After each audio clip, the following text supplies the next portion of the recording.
कंठावरोधनविदो स्मरणं कुतस्ते संचिन्तयेद् भगवतः शरणारविन्दं वज्राङ्कुशधुधसरोलाञ्छनाढ्यम् उत्तुङ्गरक्तविलसं नखचक्रवाल ज्योत्स्नाभिराहतमा हृदयान्धकारम्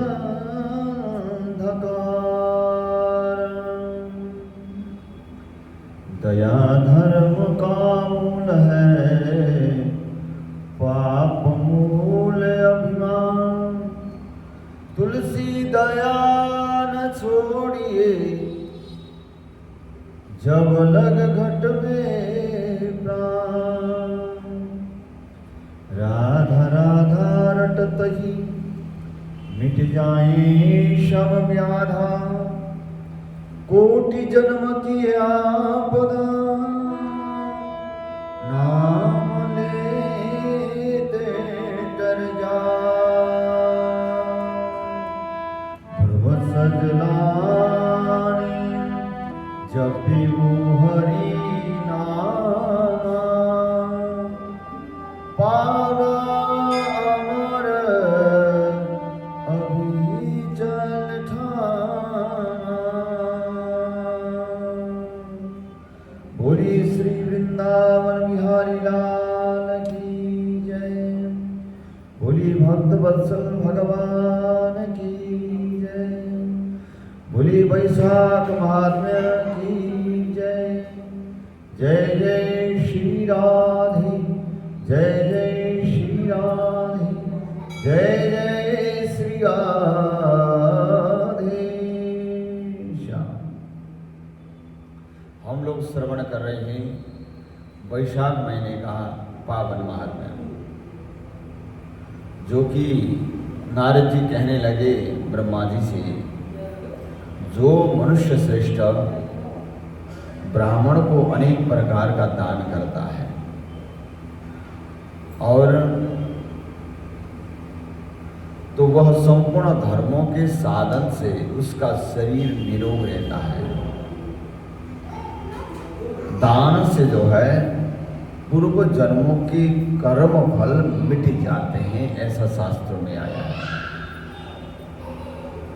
जो मनुष्य वैशाख में धूप की थके हुए ब्राह्मणों को सुंदर श्रमनाशक पलंग इत्यादि दान करता है, वह मनुष्य राजन संसार की जन्म मरण और वृद्धावस्था के कष्ट नहीं होगा। हाँ राजेंद्र, जैसे अग्नि के स्पर्श से कपूर जल जाता है, वैसे ही पलंग इत्यादि दान देने वाला मनुष्य निश्चय ही ब्रह्म पद को पाता है। जो मनुष्य वैशाख के महीने में सैया दान करता है, वो इसी जन्म में संपूर्ण सुखों को भोगता है, उसके कुल की वृद्धि होती है, कोई रोग नहीं होता, निरोग रहता है, उसे बड़ी आयु, निरोगता, यश और धैर्य मिलता है। और उस धर्मात्मा के कुल में 100 पीढ़ी तक कोई अधर्मी नहीं होता। और इस महीने में दान आदि करने का अपार फल प्राप्त होता है। वैशाख के धर्मों को इस तरह करने वाला धर्मात्मा पुरुष संपूर्ण भोगों को भोगकर अपना शरीर त्यागता है। जो वेद पाठी ब्राह्मण को तकिया इत्यादि दान देता है, उसके सभी पाप नष्ट हो जाते हैं और अंत में ब्रह्म पद प्राप्त होता है। बिना इसके दिए मनुष्य सुखपूर्वक नहीं सो पाता, बिना दिए कुछ मिलता नहीं है। हाँ, और बिना इसके दिए मनुष्य सुखपूर्वक नहीं सो पाता और इसके दान करने से सबका आश्रय बनकर पृथ्वी का राज्य भोगता है। राजन, वह मनुष्य 7 जन्म तक सदा सुखी, भोगी, धर्मपरायण और विजयी होता है। फिर अपने 7 कुल समेत मुक्त हो जाता है। जो मनुष्य चटाई अथवा और किसी प्रकार का आसन दान करता है जिस पर पत्रसाई विष्णु भगवान जी स्वयं विराजते हैं, इसमें जल में पड़ी हुई ऊन नहीं भीगती। वैसे ही संसारी जीव संसार के बंधन को प्राप्त नहीं होता। हाँ, जो शयन करने के लिए चटाई इत्यादि और कम्बल दान इत्यादि देता है वह मुक्त हो जाता है, इसमें संदेह नहीं है। निद्रा से दूर हो जाता है और निद्रा से परिश्रम दूर हो जाता है। वही निद्रा चटाई पर सुखपूर्वक आती है। राजन, जो वैशाख में कम्बल का दान करता है वह अकाल मृत्यु से छूटकर 100 वर्ष तक जीवित रहता है। धूप से व्याकुल ब्राह्मण को जो मनुष्य पतला वस्त्र इत्यादि दान देता है उसकी पूर्ण आयु होती है। दान की महिमा बताते हैं और कहते हैं कपूर की भीतर की गर्मी को दूर करता है। कपूर जो होता है अंदर की गर्मी को दूर करता है। जब तक मन में और आंतरिक चिंताएं हैं तब तक नींद नहीं आती। अंदर की जो शीतलता प्रदान करने के लिए कपूर दान बताया गया है। हाँ, और कपूर दान देने से मोक्ष प्राप्त होता है और दुख का नाश होता है। जो ब्राह्मण को फूल और कुमकुम दान करें तो सार्वभौम राजा होकर के संपूर्ण प्राणी उसकी आज्ञा में रहते हैं और पुत्र तथा पौत्र युक्त होकर संपूर्ण भोगों को भोग मोक्ष पाता है। त्वचा और हड्डी के संताप को चंदन तत्काल दूर कर देता है। चंदन ऐसा शीतल होता है जो कि शरीर की गर्मी को, ताप को दूर करता है। चंदन शीतलता प्रदान करता है। हाँ, और वह तीनों पापों से दूर होकर मोक्ष को प्राप्त होता है जो चंदन दान करता है। जो जल में भीगी हुई खस, चंपा या कुशा दान करता है राजन, वह प्राणी सब प्रकार के सुख भोगता है। संपूर्ण देवता उसकी सहायता करते हैं, उसके संपूर्ण पाप और दुख दूर हो जाते हैं, अंत में मोक्ष पाता है। जो वैशाख के महीने में गोरोचन और कस्तूरी दान करता है वह तीनों ताप से छूटकर मोक्ष पद पाता है। जो मेष की संक्रांति में तांबूल और कपूर दान करता है वह पृथ्वी में सारे सुख होकर निर्वाण पद प्राप्त करता है। जो मनुष्य सेवती और जूही दान करता है वह सार्वभौम राजा होकर अंत में मोक्ष पद को पाता है। जो वैशाख में केतकी और मल्लिका दान करता है वह माधव भगवान की आज्ञा से मोक्ष पाता है। जो मनुष्य ब्राह्मण को सुपारी और अंदर सुगंधित द्रव्यों का दान देता है और राजन जो नारियल दान करता है उसके पुण्य के फल ध्यान लगा के सुनो, बोले वह 7 जन्म तक ब्राह्मण के घर जन्म देता है और धनवान तथा वेद पाठी होता है। फिर वह 7 कुल समेत विष्णु लोक को चला जाता है। राजन, जो प्राणी विश्राम मंडप बनाकर ब्राह्मण को देता है उसके पुण्य के फल कहने को मेरी सामर्थ्य नहीं है। जो मनुष्य छाया मंडप बनवाकर भीतर बालू बिछाकर उसमें प्याऊ लगा देता है वह स्वर्गलोक का स्वामी होता है। जो मनुष्य मार्ग में बाग, तड़ाक, कुआं, झोपड़ी बनवाता है वह बड़ा धर्मात्मा बनता है। उसको पुत्रों से और क्या, जो मनुष्य कुआं, तालाब, मंडप और प्याऊ लगवाता है तथा सद्धर्म का करना यही उसका पुत्र होता है।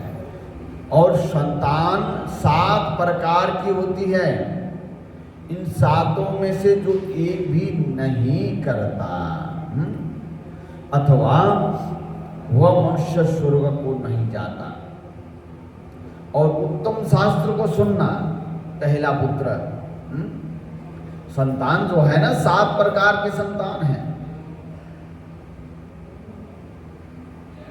तो उसमें से सबसे पहला है शास्त्रों का श्रवण करना, सत शास्त्रों का श्रवण करना, सुनना। और हम सुन नहीं सकते। जहाँ कोई हमने कहा कि जहाँ सुने जाते हैं वहाँ सुलझ जाते हैं, हमें सुनने की आदत नहीं। और मनन करने को तो दूसरी बात है, मनन तो करें ना करें कम से कम सुन तो लें। जैसे हम लोग मन ना होते हुए भी, जैसा आप शादी में जाते हैं शादी में जाके दूल्हा चाहे जैसा भी काला कलौटा भी हो, हैं, हर कोई दूल्हे को देखता है, हैं? जैसा भी हो, ये नहीं देखा जाता कि वो सुंदर है नहीं है, वो नहीं। सारे बाराती खड़े होकर दूल्हे को देखते हैं ना, हैं? चाहे वो सुंदर हो या ना हो, काला कलौटा हो, कैसा भी हो, हैं? तो परंतु तो वहां पर क्या होता है कि हम लोग जो है ना अन्य को नहीं देखते, हाँ, केवल हर कोई दूल्हे को देखता है। कहते हैं पर देखते तो है ना, हाँ, उसी को देखते हैं। सारी बारात खड़े होकर के उसी को देखते हैं, चाहे जैसा भी हो, बातें करने तो बाद में करेंगे, पहले देखेंगे तो सही। हाँ, तो परंतु वहां पर जो ना बातें बाद में, मनन बाद में होता है। ऐसे ही सत शास्त्रों का जब श्रवण करते हैं, तो जब श्रवण करने बैठे तो सुने, बात बाद में करें, मनन बाद में करें या ना करें।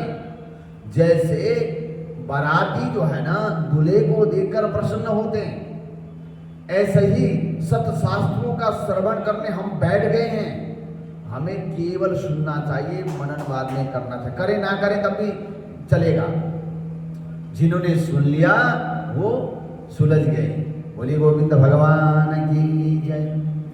बोले उसी प्रकार से कहते हैं, सत शास्त्रों को सुनना एक पुत्र प्राप्ति के समान है। बेटे का जब पुत्र का जन्म होता है, जितनी खुशी होती है उतनी ही खुशी सत शास्त्रों का श्रवण करने में होना चाहिए। और दूसरा पुत्र तीर्थ यात्रा और सत्संग, सज्जनों के साथ तीर्थों की यात्रा करें। तीर्थों की जब यात्रा करते हैं तो वहां पर अगर निंदा और चुगली बन जाए तो वो कभी मिटता नहीं है। हाँ, एकस चंद्र स्तमोहंती नच तारा गणोपि च शैली नमाणिकम भौतिकम न गजे गजे। कहते हैं एक चंद्रमा जो है ना, हजारों तारों के मुकाबले एक चंद्रमा संपूर्ण जो अंधेरा जो है वो मिटा देता है। उसी प्रकार से एक पुत्र सतपुत्र हो, वो संपूर्ण कुल को पार ले जाता है। अगर वो नहीं है तो क्या करें? सज्जनों के साथ तीर्थों की यात्रा करें। ये भी पुत्र के समान माना गया है। और तीसरा है जलदान और अन्नदान। ये भी पुत्र प्राप्ति के समान फलदायी है। तीसरा है पीपल का पेड़ लगाना, हाँ, और पुत्र होना। ये 7 प्रकार की संतान देवताओं ने कही है। हाँ, अन्य सैकड़ों धर्म करने पर भी मनुष्य को संतान नहीं मिलती, इसलिए संतान की इच्छा करने वालों को इनमें से एक कर्म अवश्य करना चाहिए। पशु पक्षी मृग और वृक्षों को भी स्वर्ग सुख नहीं मिलता, फिर मनुष्य का तो कहना ही क्या। जो मनुष्य सुपारी, नागबल्ली, कपूर और अगर सहित पान दान करता है वह निश्चय ही शारीरिक पापों से मुक्त हो जाता है तथा यश, धैर्य और लक्ष्मी प्राप्त करता है। रोगी रोग से छूट जाता है और निरोगी मोक्ष पाता है। जो वैशाख में तापनाशक छाछ का दान करता है वह विद्यावान और धनवान होता है। इसमें संदेह नहीं। क्यों? क्योंकि गर्मी की ऋतु में तक्र के समान कोई दान नहीं है। इसलिए रास्ते के कारण थके हुए ब्राह्मण को छाछ का दान करें। जो मनुष्य नींबू रस और नमक डालकर अरुचि नाशक छाछ का दान करता है वह मोक्ष पाता है। जो गर्मी से व्याकुल ब्राह्मण को दही की लस्सी पिलाता है राजन, उसके पुण्य का फल कहने की मुझमें सामर्थ्य नहीं है। वाह! बोले जो वैशाख महीने में अच्छे चावल दान कर, हर चीज का दान की विशेष विशेष महिमा बताई गई है। हाँ, क्या दान करने से क्या फल प्राप्ति होती है।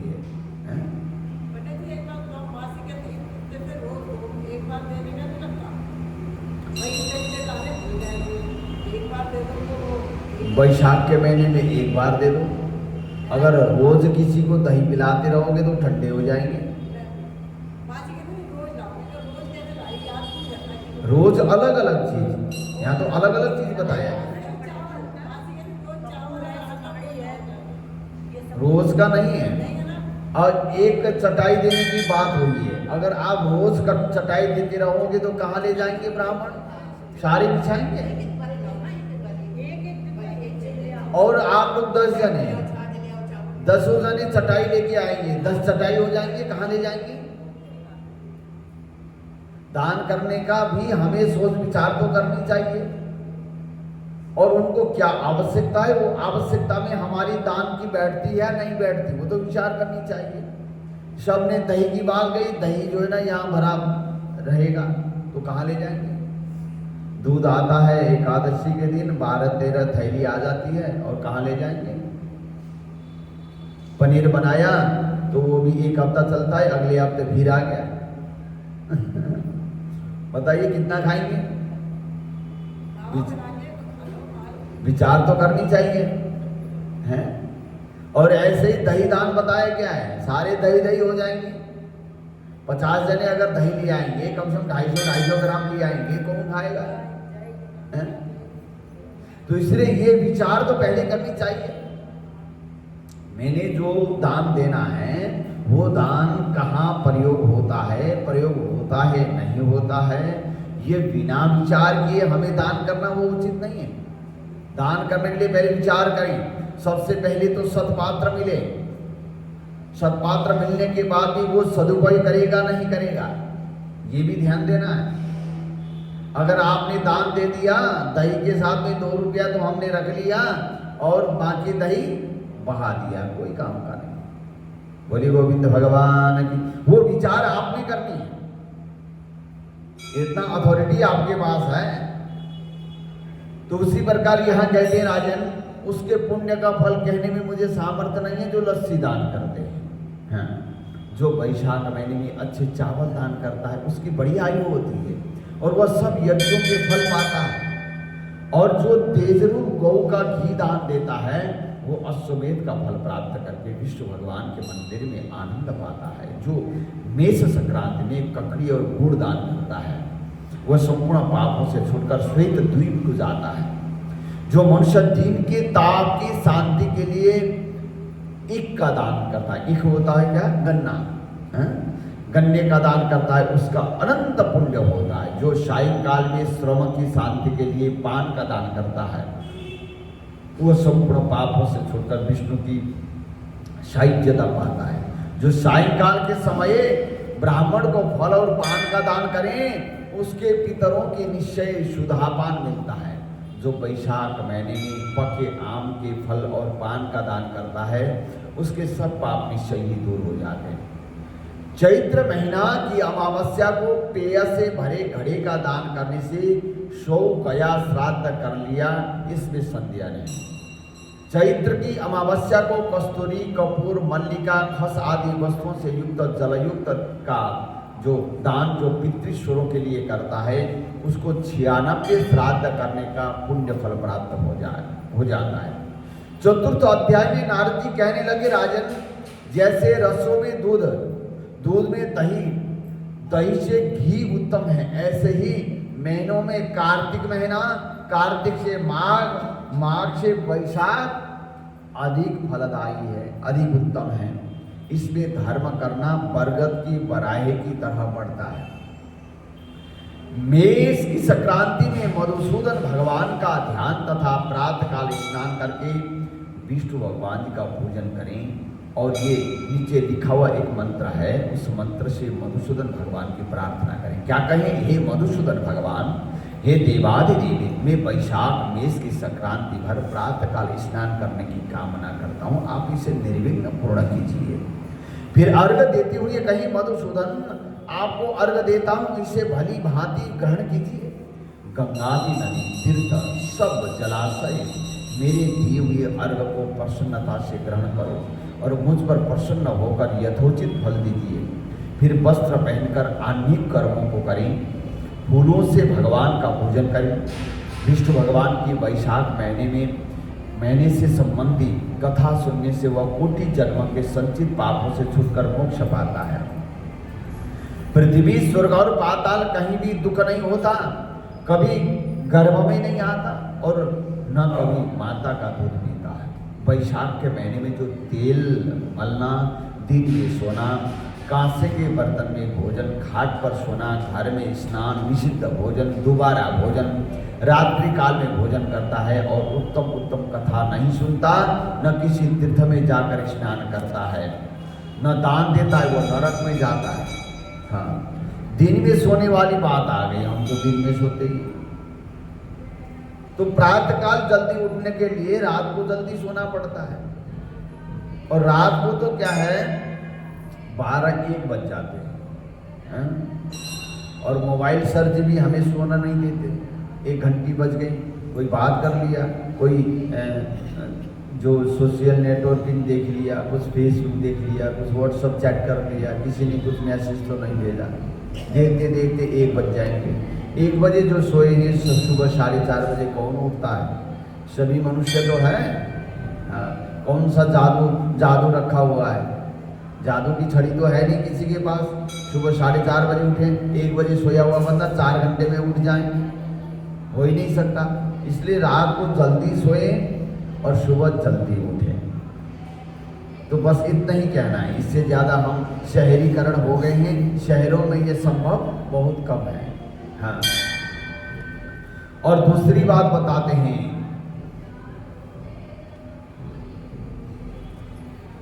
कहते हैं जिन्होंने वैशाख महीने में किसी तीर्थ में जाकर स्नान नहीं किया वो नरक में जाता है, चांडाल योनि को प्राप्त होता है, उसे कुत्ते की योनि 100 वर्ष तक प्राप्त होती है, फिर गधे और खच्चर की योनि प्राप्त करके नरकगामी होता है। वैशाख में स्नान तो करना ही चाहिए। हाँ, वैशाख में स्नान जरूर करना चाहिए, स्नान तो करते ही है। बाकी गंगा आदि नदियों में स्नान विशेष महिमा बताई गई है। 1000 ब्राह्मणों की हत्या का पाप किसी तरह दूर हो जाता है, परंतु वैशाख के महीने में स्नान आदि न करने से उसका पाप कभी दूर नहीं होता।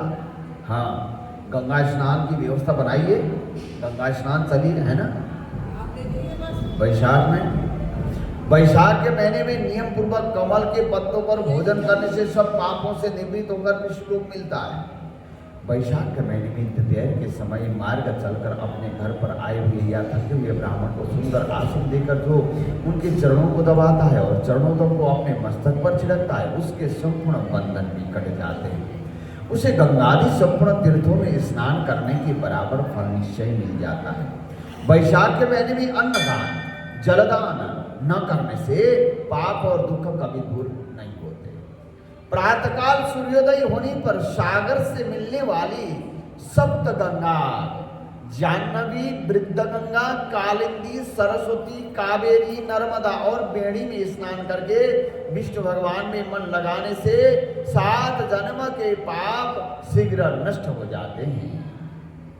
वैशाख के महीने में बावड़ी में स्नान करने या घर से अलग अप्राकृत गौ के चरण के रखने की जगह के समान जल भरा हो तो उसमें भी स्नान करने से राजन बड़े बड़े पाप दूर हो जाते। जो कोई धन संपन्न हो अथवा दरिद्र भी हो या पराधीन हो, उसे जो वस्तु मिल जाए वह ब्राह्मण को दान देना उचित है। कंदमूल, फल, साग, नमक, गुड़, बेर, पत्र, जल और छाल जो वस्तु दान की जाएगी अपरिवर्तित होती जाएगी। दान न करने से क्या होता है? बोले दरिद्रता आ जाती है। दरिद्र होने से क्या होता है? पाप किया जाता है, पाप करने से नरक मिलता है। इसलिए सुख की इच्छा करने वाले को अवश्य दान करना चाहिए। कोई बड़ा मकान अच्छा, सुंदर और संपूर्ण सामग्रियों से शोभायमान होकर हो मगर उस पर छत न हो, हैं? मकान तो बहुत अच्छा बन गया और सोफे भी लगा दी, बेड भी लगा दी, हैं? सुंदर सुंदर पत्थर लगा दिया, टाइल्स लगा दिया, हैं? और सुंदर सुंदर पर्दे भी घर में लगा दिया। हाँ जी, घर में सुंदर सुंदर पर्दे लगाए, पर्दे भी लगा दिया, सोफा सेट भी ला दिया, गाड़ी भी खड़ी कर दी, एक बढ़िया सा सुंदर गेट भी बना दिया, अगर उसमें छत ना हो तो क्या होगा? सुंदर लगेगा? नहीं लगेगा। ऐसे ही बताते हैं, जैसे दया न होने से सब गुण वृथा है। अगर दया ना हो तो सारे गुण अवगुण के समान हैं। जैसे उत्तम साग भी बिना नमक के स्वादिष्ट नहीं लगता। सब्जी बहुत बढ़िया बनाई परंतु नमक नहीं। और जैसे कोई कुरूपवती स्त्री श्रृंगार होने पर भी अच्छी नहीं लगती, ऐसे ही वैशाख महीने में जो धर्म कर्म व स्नान आदि नहीं करता, उसका किया सब व्यर्थ हो जाता है। बोले वैशाख के महीने में तीर्थ यात्रा, जप, यज्ञ, दान, होम आदि का फल भी अधिक होता है और तुरंत फल प्राप्त हो जाता है। मधुसूदन भगवान इसके देव हैं। जिसने किसी प्रकार भी वैशाख के महीने में मधुसूदन भगवान जी का पूजन नहीं किया, वह मूढ़ बुद्धि शुकर की योनि पाता है, ऐसा लिखा है। जो तुलसी तल से वैशाख महीने में मधुसूदन भगवान की पूजा करता है, वो सार्वभौम राजा होकर कोटि जन्म तक अनेक सुख भोगता है और फिर अपने करोड़ों कुलों को लेकर विष्णु भगवान जी की सायुज्य मुक्ति को प्राप्त हो जाता है। इन्हीं कथा प्रसंगों के साथ हम आज की कथा प्रसंग यही विश्राम करेंगे। कल पुनः आगे का पावन प्रसंग हम लोग श्रवण करेंगे। बोले वैशाख